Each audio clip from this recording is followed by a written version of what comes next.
Corona महामारी के खिलाफ डीआरडीओ द्वारा तैयार की गई 2-DG ऑक्सी डी ग्लूकोज दवा लोगों की नई उम्मीद बनकर आई है। दावा किया जा रहा है कि ये दवा कोरोना मरीजों पर काफी असरदार है। ये दवा कैसे काम करेगी, इस बारे में तो सभी जानकारी दे रहे हैं, लेकिन बहुत कम लोगों को मालूम है कि ग्वालियर में लगभग 25 साल पहले इस दवा को बनाया गया था। डीआरडीई के रिटायर्ड वैज्ञानिक डॉक्टर करुणा शंकर पांडे ने ईटीवी भारत से खास बातचीत में दवा के निर्माण से जुड़ी कई दिलचस्प बातें बताई हैं। 2DG जो नया कंपाउंड नहीं है, ये लोग जो है सिग्मा यूएसए से परचेज करते थे 1995-96 में। जब इनको जो है प्रोजेक्ट सेंक्शन हुआ, क्योंकि होता क्या है कि जब भी कोई प्रोजेक्ट सेंक्शन होता है तो उसके पहले एक फिजिबिलिटी स्टडी की जाती है और वो जो है रिपोर्ट सबमिट की जाती है। उसके आधार पर प्रोजेक्ट सेंक्शन होता है, क्योंकि प्रोजेक्ट में बहुत पैसा लगता है। इसलिए वो पहले ये देखना चाहते हैं कि क्या इस पे काम करेंगे सफलता मिलेगी कि नहीं मिलेगी। ये दवा बनाना इतना आसान नहीं था। दवा के निर्माण के दौरान कई मुश्किलें आई। जर्मनी ने ब्रेन ट्यूमर के इलाज के लिए इस दवा को बनाए जाने का प्रोजेक्ट डीआरडीओ के एनमास को दिया था। जर्मनी के इस प्रोजेक्ट पर 9 जनवरी को काम शुरू हुआ। तभी अमेरिका में डीआरडीओ के 23 लैब पर प्रतिबंध लगा दिया। प्रतिबंध के बाद अमेरिका की लैब से मिलने वाले इस मॉलिक्यूल्स की सप्लाई बंद हो गई। और वो होती हैं, साइंस में जब भी आप रिसर्च करते हैं तो दिक्कतें आती हैं, लेकिन यह है कि प्रयास अच्छा रहा। लोगों ने मिलजुल करके प्रयास किया और चूंकि मैं ही उसको बनाने वाला था, तो इसलिए जो है वो कंपाउंड 1 साल में बन के तैयार हो गया। उसकी डॉक्टर कलाम की कितनी सर महत्वपूर्ण भूमिका रही है? देखिए, आपको एक चीज़ मैं बता दूं, घर का जो मुखिया होता है वो जो सलाह देता है उसका बड़ा महत्व होता है।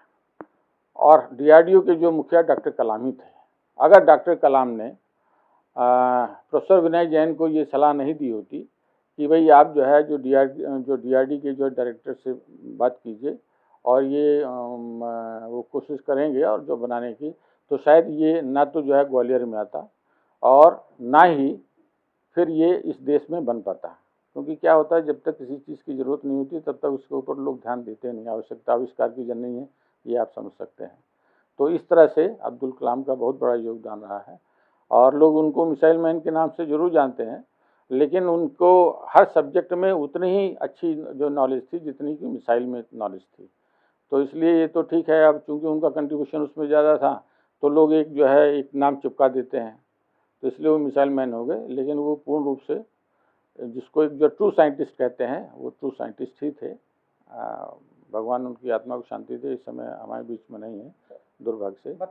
बताते हैं कि ये कंपाउंड सर कैंसर और इसमें भी काम होता है सर?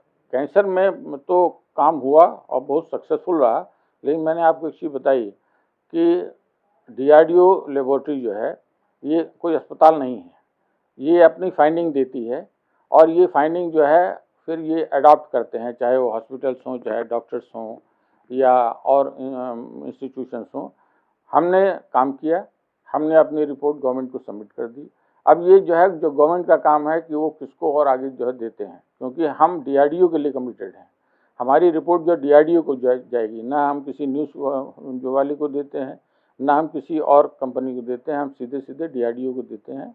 और डीआरडीओ के हमारे जो हेड हैं उनके पास जो है सूचना जाती है, उसके बाद जो एक्शन लेते हैं वो हेडक्वार्टर एक्शन लेता है उसके ऊपर। सर अब ये कोरोना संक्रमण सर किस तरह से काम कर रहा है, ये कंपाउंड किस तरह से? देखिए,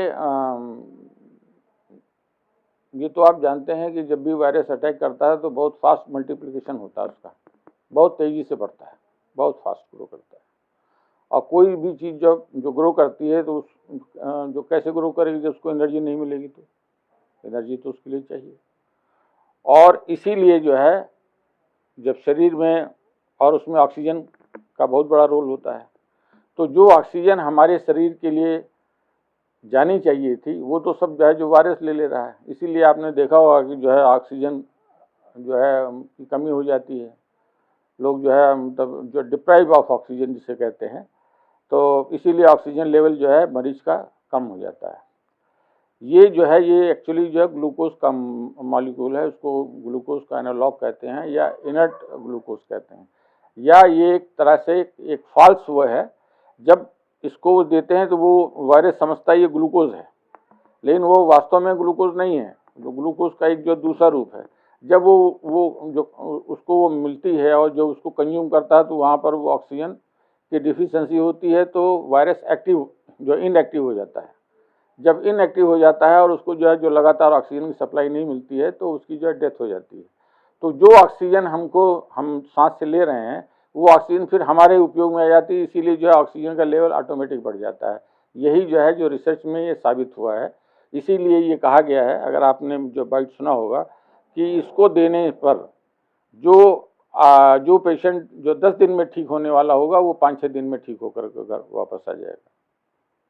इसके पीछे यही कारण है। मैं बहुत ज़्यादा जो टेक्निकल उसमें नहीं जाऊंगा क्योंकि बहुत ये साइंटिफिक थियरी है, लेकिन ये एक लेमैन को समझने के लिए इससे ज़्यादा और इन्फॉर्मेशन की जरूरत नहीं है मेरे ख्याल से। अब तक ये दवा कैंसर थेरेपी के लिए कारगर साबित हो रही थी। अभी हाल ही में एनमास और डॉक्टर रेड्डी लैब के द्वारा इस दवा का कोविड को लेकर भी परीक्षण किया गया, जिसके सार्थक परिणाम सामने आए। अब ये दवा लोगों के लिए संजीवनी बनकर आई है, जिसके इस्तेमाल की मंजूरी भी मिल चुकी है। ग्वालियर से अनिल गौड़ की रिपोर्ट, ETV भारत, मध्य प्रदेश।